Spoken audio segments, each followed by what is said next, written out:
How's that? Ready to go? How we doing? Ready to go? Perfect. See, I need my guy Frank back with me. That's what I need, folks. Here we go. Like I said, rapid fire through the games today. We're going to be fantastic. We're going to rock and roll. Fantastic stuff to give you all the insight here. We're good. All good. Thanks, Hess. Appreciate it. We're going to give you all the insight. I'm on location. I apologize. All the FTN guys out at FSGA out in Las Vegas. Coming back today, getting ready to rock and roll. I am on location with family as well. That's why I have a different background here, but we're still dedicated to give you all of the content that you need. We're going to go rapid fire through the games. I'm going to give you a preview of the bracket preview show where my top 16 are. It's here on FTN. Make sure you like, subscribe, give us all the stuff there. And here we go, folks. Let's get ready to rock and roll. Gave back a little bit last night. Very frustrated last night with Siena. Tough against the zone of Quinnipiac. Very frustrated. Gave that back. We're still at a season high, up 65.4 units, hoping to get to 70 at the end of the weekend. So as always, in case you're coming in, I'll drop the ticker in there on the bottom going right across so you can see the games that we're going to pick. We will talk about them. I'm going to go quickly here, folks. So make sure you put the games in the comments. If you have questions, I will give you my picks. And then I want to save time at the end. We'll do the graphic picks as we always do. And I will give you my top 16 with a quick rationale. Here we go. Rapid fire. First up, Virginia minus 12 against Notre Dame. Irish are the second worst team against the spread in college basketball. They're 6-19-1. Yes, UVA has struggled. Yes, they have struggled to cover large numbers, but I can't get away from it. Not when UVA has so much to play for here. They are tied for the ACC title. The ACC title is in their grasp right now. They are home. Notre Dame has been terrible this year against the spread. It's Mike Bray's final season. It's swan song. 12, I am going to lay it. I know it's a lot of points, but it's still UVA at home. It is still a bad Notre Dame team against the spread. They don't play any defense. They have to get hot from three. I think UVA covers this number, so we are starting with that one here. This is Matthew Cleveland dependent. If someone hears information about Matthew Cleveland definitely being out, please put it in the comments and let us know. I do not back Boston College. You guys know that. I never back Boston College. But in this situation on the road against Florida State, if they do not have Matthew Cleveland, they are going to struggle today. 3.5 to me is a coin flip game. If we see certain situations, let's see. Let us know if you hear about Cleveland. If he's in, I would probably take Florida State. It may be a stay away, but if Matthew Cleveland is not playing, we're going with Boston College. I will take Quentin Post. I will take Jaden Zachary on the road here. Both teams are 11-16 against the spread. Depending on Matthew Cleveland, that's where we're going with that game, and we are taking Boston College. Next up, this was a slam for me. I was looking at this game last night, even before we knew that Terrence Shannon wasn't playing. He is now out. Terrence Shannon is out for this game. It is a bad loss for Indiana against Northwestern. They were down big, but they came all the way back. They are a very solid team, especially at home. They beat Wisconsin by 19 at home. They beat Michigan State at home by 13. They beat Ohio State at home by 16. And Purdue they beat by 5. I don't think they slip up here. The thing you're going to worry about is a revenge spot. You want to say it's a revenge game because Indiana destroyed Illinois earlier this year, 80-65 there. Fine. I just don't see it. Not without Terrence Shannon. We are laying the points with Indiana there. And you can probably get it at about 5.5. It's creeping up to 6, but I would grab it right now because it's an early start. Chattanooga plus 3.5 against UNCG. May be surprised at this one, but this is a momentum play. Chattanooga is relying on the three. We know that they shoot more three-pointers than anyone here in the country, but they've been scalding hot the last 3 games. They beat Citadel, they beat Mercer, they beat VMI, all by an average of 20 points. The three-pointers are now dropping. Not at the level of UNCG, I know, but getting 3.5 points. You have a hot team that earlier this year was very, very good, looked like a contender here in the conference, and now they're getting 3.5. UNCG is just 12-14 against the spread. It feels like too much. UNCG needed overtime to beat Wofford. Then they lost by 12 against Samford in a game that they needed for first place in the SoCon. So that was a big battle. You got their best effort, and they still fell short, and they didn't even cover that spread. Now they got knocked behind Samford in the conference. Chattanooga also do for some free throw shooting regression. Opponents are shooting almost 78% from the free throw line against Chattanooga. UNCG is not great. They are barely over 70. So I will take Chattanooga plus 3.5 against UNCG. I think 8 is too much with William and Mary against these games are normally close. William and Mary against Northeastern. Northeastern should not be laying 8 against anyone in this spot, and I just don't see it. I get it. I have not been a fan of Northeastern all year long. You know that. and you're looking at a team earlier this year, they played away and they lost by 3 to William and Mary. So now they're home, and that line in that game, they were actually favored by 2. Northeastern was favored by 2 at William and Mary, ended up losing by 3. Now we flip-flopped. Why is that? All of a sudden, because they beat Monmouth, now they're laying 8 points. I don't see it. I'm taking William and Mary plus 8 against Northeastern. Folks, before you ask, yes, there's a lot of underdogs here. Remember, these lines are very sharp. Later in the year, really, I tend to lean towards unders, and I tend to lean towards underdogs. We have a lot of underdogs here today with the way the numbers worked out. I saw in the comments, take me home country road. Where was that? Who put that in there? Okay. Ricky, I get it. Take me home country road, but we are not doing it today. I'm staying with Texas Tech. I think Pop Isaacs actually plays in this game, and Texas Tech has been playing very well. This is a lot of points for West Virginia. I know West Virginia's been playing well. They've been better lately, but this is a lot of points here with Texas Tech. Texas Tech has beaten Kansas State at home. They beat Texas at home. Those are big wins by 7 and 8 points. They are playing some of their best basketball, and I don't like Texas Tech. You know that, but I think this number is way too much here. I get West Virginia at home. It's not a night game we're talking about. I don't want to hear about a crazy crowd. Texas Tech playing well. I expect Pop Isaacs back. And again, teams are going to regress at some point. I didn't like Texas Tech all year, but they're not going to lose every game. And in fact, the last 2 games they've been hot. I'll take the 6.5 here with Texas Tech against West Virginia. Been fading Davidson all year. Will continue to do so. St. Joe's getting 5.5. I just don't trust Davidson. I think Davidson plays to the level of the competition. When they've played some big games, they've played well. But remember, after the UMass win away where they dropped 93 points, they lose at home to Fordham, which cannot happen. They lose at St. Louis after being competitive, but then they faded away there late. Now they're playing St. Joe's. They haven't played St. Joe's all year. St. Joe's is an interesting team because they're decent on the offensive boards. They like to muck it up. They like to play defense, and they beat Loyola Chicago. They beat George Washington at home. They went away to Duquesne. That one fell apart. But here, I think this is a close last possession game, so I'm taking the 5.5 against a Davidson team I just simply do not trust. We got here David Berg. I got St. Joe's 6.5, my favorite player on the board. I agree, David. I think St. Joe's covers here. Very, very excited. Love this spot for New Hampshire. Love this spot. UMBC versus New Hampshire. They played earlier this year, UMBC. And now when they played earlier this year, UMBC, they beat New Hampshire at home 80-69. But if you look at what New Hampshire's done at home lately, they've been very competitive. They lost to Binghamton by 2, but that was a very close game, a good Binghamton team.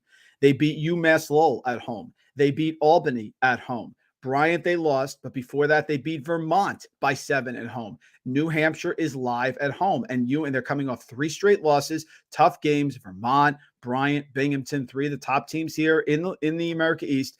And now you're looking at UMBC, who lost at Albany, lost at Maine, lost at Vermont, lost at NJIT, lost at UMass Lowell. UMBC has done nothing to make me think that they should be favored in this game, so we will take the 1.5 there with New Hampshire. Payback spot for UMass Lowell. We've learned it's a Bayesian process right here with handicapping where we see games in the past and we improve. Bayesian process with UMass Lowell. UMass Lowell has been very tough at home, and UMass Lowell has payback on their mind right here. Binghamton lost away 66-65. That's when they were really rolling. They are 8-5 here in the America East. They are very live, solid team, great inside the arc defense, 43.7% allowed. That's top 10 in the country. Now they're playing Binghamton at home, have a payback on their mind. They just blitzed Bryan away by 14. They beat Hartford, NJIT, Albany, playing very well. At home, they're good to go. At home, they're a payback team. Their defense is ready to roll. They've played well at home all year. Here comes Binghamton, a team that they owe. I will take the revenge spot as well. Have absolutely no idea where LSU is favored by 7.5 points over anyone. In case you are unaware, LSU has been just awful this year, really disappointing, and has never really showed up. Even when they played, they are 1-12 here in the SEC. The only game they won was Arkansas back on Wednesday, December 28th. And then LSU has done nothing to inspire us except lose 12 straight games, including 11 in the SEC. Really disappointing. I thought they'd get Texas Tech at home. They failed there. They've just been losing and losing badly. They lost to Georgia away, Texas A&M, Mississippi State away, Alabama at home by 10. They're just not – I mean, the games they're hanging around, but the idea that South Carolina is going to lose by 8 points at LSU, I just don't see it. If they were going to rally – they were going to play well and they were going to rally, it would have been a heck of a lot earlier. So I'm going with South Carolina taking the points there. Concerned about the injuries for Tennessee, this big matchup with Kentucky and Tennessee. I am going with Kentucky here. Now, you're going to tell me payback spot with Tennessee, who had the bad loss to Kentucky back on January 14th. But my concern here is there's some players that may be out. Julian Phillips is injured. Josiah Jordan-James, of course. So they may be a little shorthanded. And now you have a Kentucky team that needs this game badly. They are home. They lost to Arkansas at home. They lost to Georgia away, which a bad loss. Now they're coming back and they're an underdog. I get the payback spot with Tennessee, but Tennessee is not going to be at full strength. You know the deal with Tennessee. If their offense isn't clicking, if Santiago Vescovi isn't having a huge game as a creator, they tend to struggle. So I am taking Kentucky here, getting the 2.5 points against Tennessee. Keep those questions coming. I will get to them. I just want to make sure we get to everything here as we get through, headed towards the noon hour. Going to continue the fade of Wofford against Citadel. Citadel home can shoot the three-pointer. Wofford on the road has not been impressive to me. I've been fading Wofford all year. You guys know that. It's been very good for us, a fade of Wofford. So I am laying the point. I'm taking the points here as a home dog with Wofford as well. Wofford away, East Tennessee State loses by 25. Wofford away, Furman loses by 13. Wofford home to Western Carolina loses in 2 overtimes. Wofford away at UNCG loses in overtime and doesn't even get to cover it overtime, loses by 9 points. Congratulations, you beat Mercer at home by 3. And I'm sure you covered there. I think Mercer may have covered that game. So then it's Citadel here on the road. They played the Citadel at home. They won by 20. It's a perfect bounce back spot for Citadel. Don't trust Wofford. Don't like them the entire year, and we've been very profitable with them. Tricky spot here for Indiana State. If you look historically at the games between Illinois State and Indiana State, they've always been very, very close. And that's what struck me. I looked at the matchup here. Indiana State has been one of the best covered teams in college basketball against the spread. But you're looking at Indiana State now that is playing Belmont coming up. They're playing Missouri State at home. They are 12-5. They are 19-9 overall. But if you look at the history, these games have always been close. Even the game away, Illinois State was able to keep that to a couple baskets till very late. I think it is too many points here. I'm going with history. I'm going with the fact that Illinois State keeps these games close. Love Indiana State. Love them as a potential team coming up in the conference to win the conference tournament. But Illinois State, history, rivalry, spot, 14, too much. Can't bet these games in New Jersey. Okay. I'm on location, but in New Jersey, you cannot bet them, but I want to touch on them quickly. I'll take Seton Hall plus 10 against UConn. Sonogo is sick. Reports are that he's warming up and that he looks good to go, but Seton Hall needs this game. They still think they can make the tournament if they make a run late in the year. They beat UConn at home. I know this is a payback spot, but we don't know what we're going to get from Sonogo. Good defense here from Seton Hall. I think double digits is too much. I will take them. And without Bawat Mag, I think Rutgers is a different team. I love Rutgers, of course. You know that. Love what's going down there with Steve Peichel and the Scarlet Knights. But I am laying the point here with Wisconsin because without Bawat Mag, you can't take a team that is so defensive-oriented as Rutgers. They're not an explosive team. They don't have a ton of depth.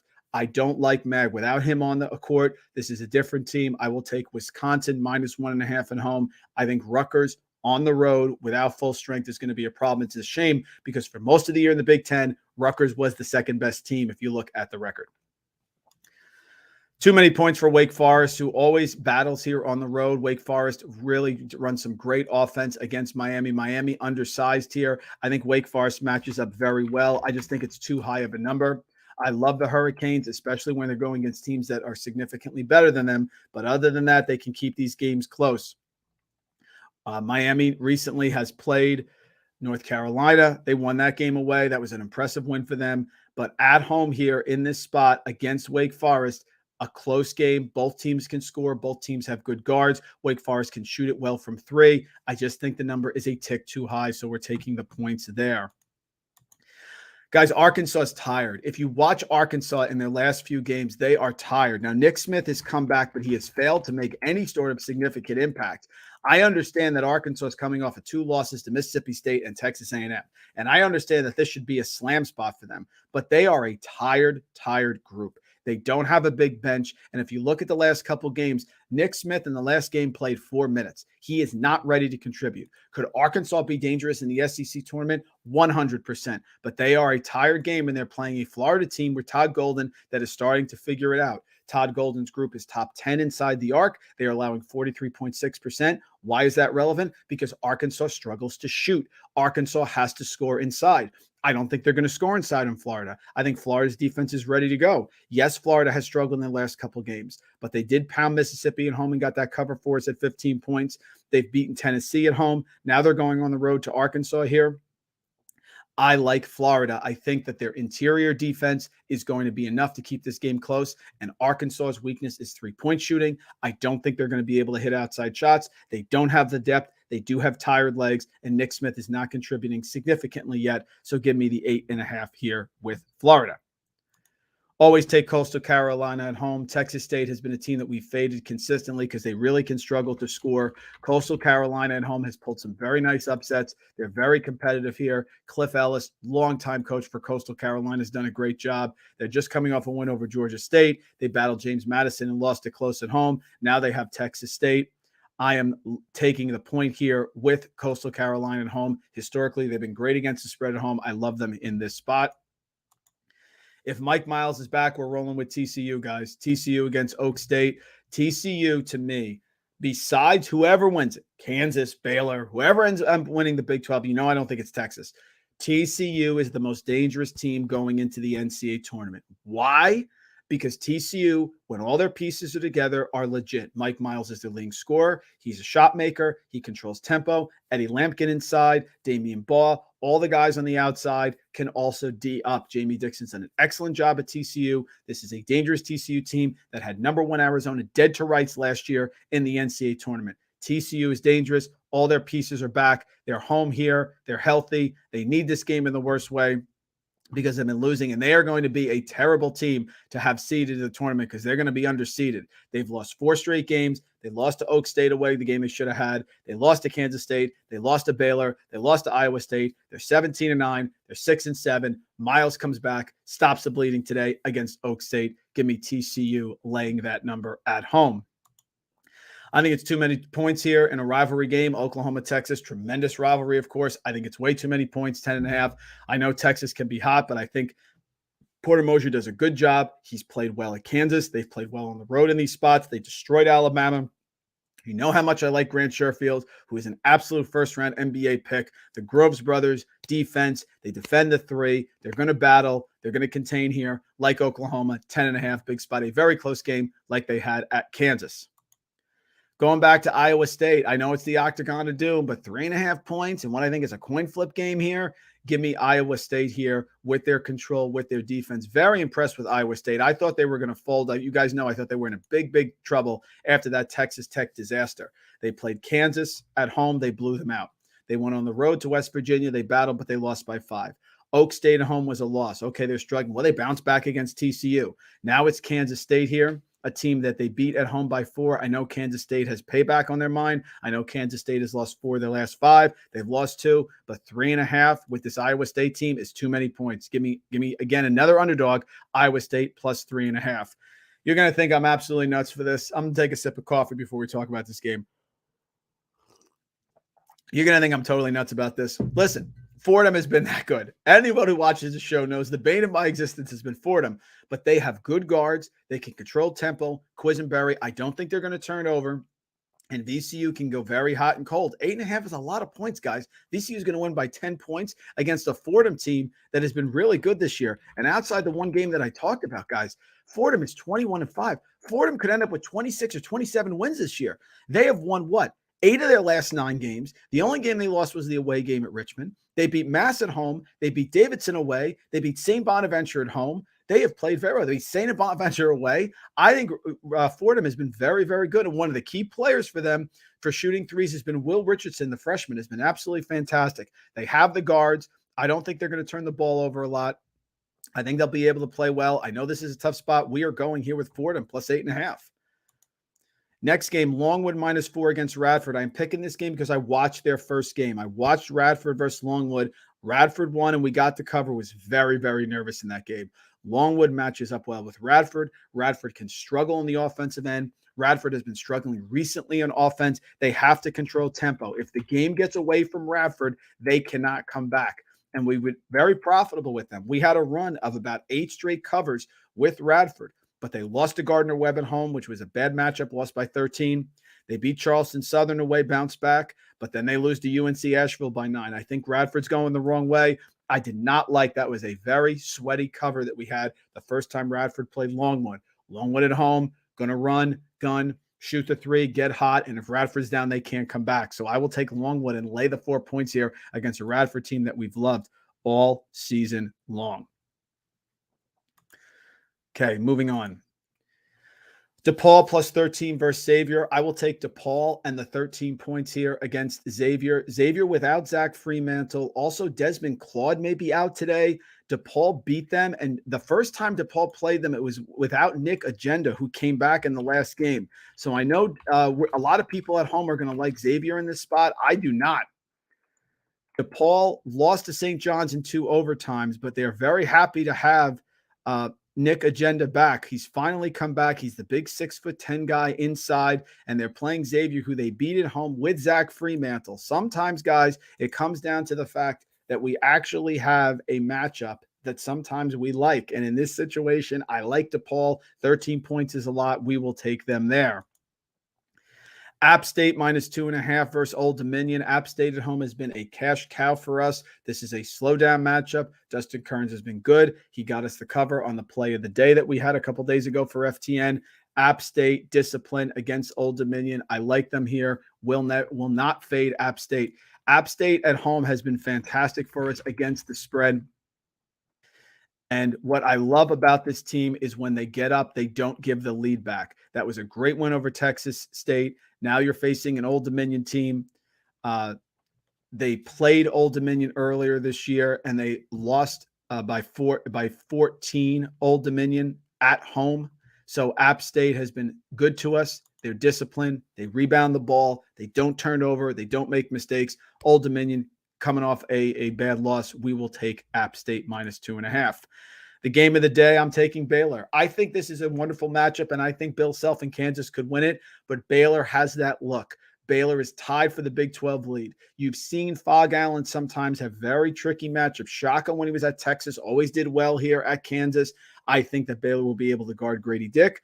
I think Jamwa Chachawa, who's come back, the interior player for Baylor, has been amazing. He's a high-energy guy off the bench. You call him Ordinary Joe, I think, and he's Ordinary John. He's been fantastic. He gives them a discipline. The Keontae George, Adam Flagler, LJ Cryer situation has worked itself out. Baylor has been hot. They have 3 guards who can score. I don't like this game at all for Kansas. Kansas could win, but 5.5 is way too much. Give me Baylor in that matchup. Everyone is loving on Providence. I don't understand the Providence love. I really don't. On Villanova, rather. I don't understand the Villanova love. They're waiting for Villanova to get going. They're viewing Villanova through the prism that they've been the last few years. They are not that team. People keep talking about them. Even the last few games when Villanova, and they've gotten some covers for us, but even when Villanova was supposed to blow teams out, they did not.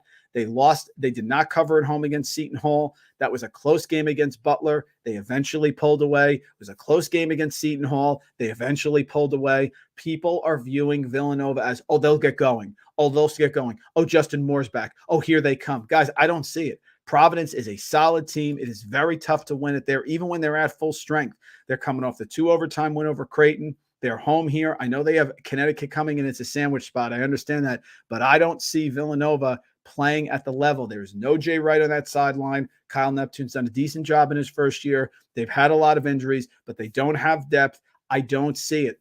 I don't view teams like Duke and North Carolina early in the year through the prism of the way they've played for the last few years. That's what I think they're doing it with Villanova here. I do not see it. I think Providence is tough. I think Providence is great at home. 3.5, I think, is too little. I am taking Providence and laying the points. I understand all the metrics and all the sandwich spots with Villanova, but this is not the same Villanova team. Pittsburgh's been great. Pittsburgh's defense travels. Pittsburgh likes to muck it up. Virginia Tech has been good. They're especially good at home. I'm taking the 5 with Pittsburgh here. I think this is a great battle. I think it's a close game. I think it's a last possession game, and Pittsburgh is not a team. Their type of style travels here. They've beaten Virginia this year. They've gone on the way at Syracuse. They've won. They beat NC State away earlier in the year. They have played well. They destroyed Boston College 77-58 at home with a big win. There's no sleepy spot. It's Georgia Tech on the horizon. I get that it's Virginia Tech. I get Virginia Tech needs this game badly, but they needed a lot of games badly, like Boston College. They didn't show up. They needed Notre Dame badly. They gave up 87 points there on the road. Georgia Tech, they needed badly. They lost that one 77-70 on the road. So enough with Virginia Tech. I think Pittsburgh is legit. They've been legit all year. People have been doubting them. Their defense is great. They're tied for first place in the ACC. You're going to give me 5 points. I'll take it. Eastern Washington, folks, has the longest winning streak in the country. You do not realize that. We put that out on social media here at FTN. Eastern Washington has a 16-game winning streak under David Riley for the Eagles. Fantastic job. They are perfect 14-0 in the Big Sky. Now they're playing Northern Colorado, a Northern Colorado team that is 5-10 in the Big Sky, a Northern Colorado team that just lost to Idaho in a terrible loss there, lost that cover on Thursday, February 16th. Now they're playing Eastern Washington. They played them tough at home, but they lost by 8. I don't see the slip up here. Eastern Washington is that good. They have dominated. They have the longest winning streak here. This is a double-digit win against Northern Colorado, who plays no defense. I'll keep taking it. If you're going to keep giving me Duke lines here, I will take it. Duke favored on the road against Syracuse. Why? What is the rationale here? Younger team, inexperienced, inconsistent, going against a Syracuse zone defense at home that gets better as the year goes on. They have shooters. Girard is legit. As long as they stay out of foul trouble, I think Duke is going to struggle to score. I think Duke is inexperienced. I think this is a classic situation with a first-year head coach, with a group of youngsters on the road in a tough conference spot. Syracuse getting 1.5 as underdog. You want to hit the money line? No problem with that either. You know, Oral Roberts has been absolutely fantastic in conference, but I think at some point they're not going to cover, and I think it could be tonight. Oral Roberts in the Summit just doing what they do. 15-0 here in the Summit League, just dominant. South Dakota State is 11-4, is the nearest team. I just think at some point they're not going to win and cover, and I think tonight could be the night because they're playing a North Dakota State team under Dave Richmond's been there forever, longtime experienced coach. And what has North Dakota State done recently? They beat Nebraska Omaha by almost 30 at home. They beat Denver at home by 8. They went on the road and beat Kansas City by 11 points. They are hot. They can shoot the three. They can score inside. I think it's a lot of points. I just think at some point Oral Roberts is going to struggle, maybe have a close victory. I think it comes tonight because I think there's familiarity with North Dakota State. Oral Roberts has nothing to play for right now. They have the league in hand. This one, to me, gut instinct, North Dakota State plus 14. 2 games left, and then we will get to any questions and comments. Vanderbilt plus 3 against Auburn. Vanderbilt has been hot. I always like to look at teams that have been hot lately and have been playing well, and that's exactly what this Vanderbilt team is doing. Now you have Vanderbilt. They beat Mississippi. They beat Tennessee at home. They beat Florida away. They beat South Carolina away. This team is scalding hot. And who comes in? Auburn, who we know can struggle to score, particularly on the road. Yes, they play defense, but this is a tough place to play. I am going with a momentum play here. I'm fine with this as a money line play as well. Yes, Auburn with a nice home win over Missouri looked great. That's the exact time you want to sell them. 33-point win for Auburn over Missouri. Absolutely blew them out. Now they're going around against a Vandy team that no one has really talked about all year long, but Vanderbilt is very hot. Give me them plus 3 against Auburn. And last one here, USC has been a totally different team without the big man inside.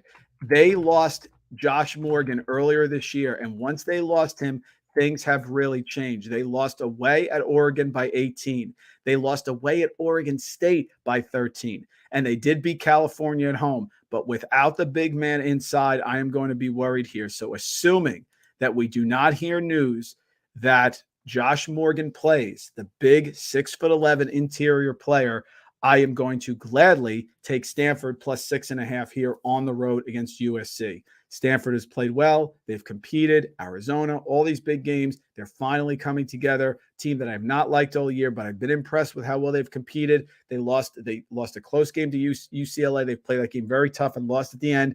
Now they play USC. If there's no Morgan, I think this is one of my favorite plays here on the board. Here we go. Let's get to the graphic plays, and then I know you have some questions as well. So the graphic plays here, folks, just to recap for you, and then we'll get out of here. Another one that I didn't mention, UNCW +1 against Delaware. Okay. Now, in this spot against Delaware, what I look at in these situations is Delaware is a team that I have watched recently. They have struggled. Delaware has struggled, lost at Monmouth by 8. Delaware at home, blown out by Charleston. Delaware at home, blown out, lost to Drexel. They won at home to Stony Brook, but then they get their doors blown off at Townsend. Now they're playing a UNC Wilmington team that they have not played all year. And this UNC Wilmington, I like a lot here. I understand that it's on the road. I understand it's going to be very close and people are backing them, but I am going to go the other way. I am taking UNC dub. I got it yesterday, +1.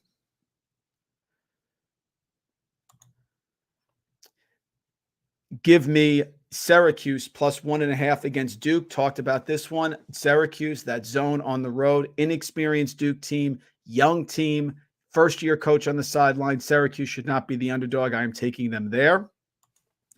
Another game I want to mention, Missouri -2 against Texas A&M. I did not talk about this one in the earlier part, but I love Missouri here. Missouri, after the brutal loss at Auburn, coming home where they've been very strong. They've played well. They beat Iowa State. Now Texas A&M, who can struggle on offense, who's been up and down, has a couple quad 4 losses this year. Missouri with the small number. We are playing them as well.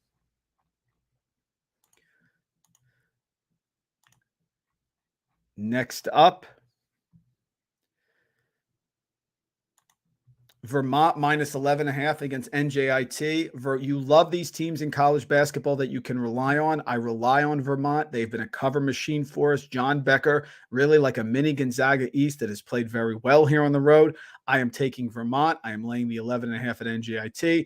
I know it's a road game, but Vermont has gotten up early. They've gotten up quick, and they've destroyed teams. They're one of the most reliable betting teams in college basketball. I think they cover this big number on this spot.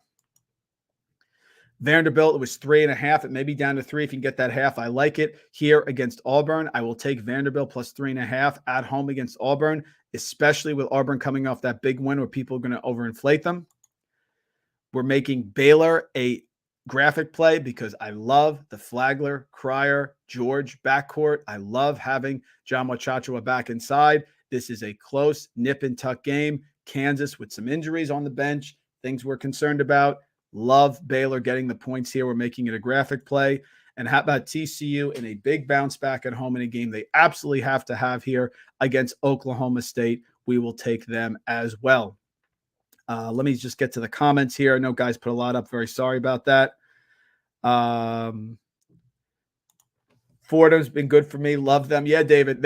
I've struggled with them as well, but we are taking them as well. Fordham here. A little nervous about Stanford on a true back-to-back NBA style. I get that, and that's why, David, if Morgan plays, I would probably take USC, but if Morgan is still out, I will take them as well. Last thing I want to get to, guys, that I want to show you is my prediction of the bracket preview. I love the CBS bracket preview, which is coming out very, very shortly here. Here are my thoughts.